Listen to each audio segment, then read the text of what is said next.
Hello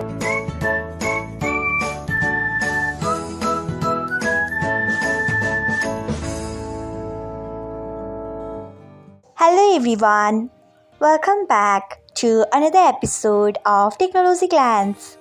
Today, in this video, I'm going to guide you through how you can turn off Schedule Digest on YouTube. So, let's get started. Firstly, open YouTube app in your device. Then tap on Profile icon. Next, tap on Settings icon. After that, tap on Notifications. Then you can see the option of Schedule Digest. Turn off it by tapping on it. So, this is how you can turn off Schedule Digest on YouTube. Thanks for watching.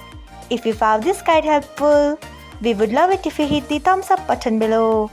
We upload great new tech tutorials like this one every day. So, do not forget to subscribe to our channel and hit the bell icon so that you'll never miss another update.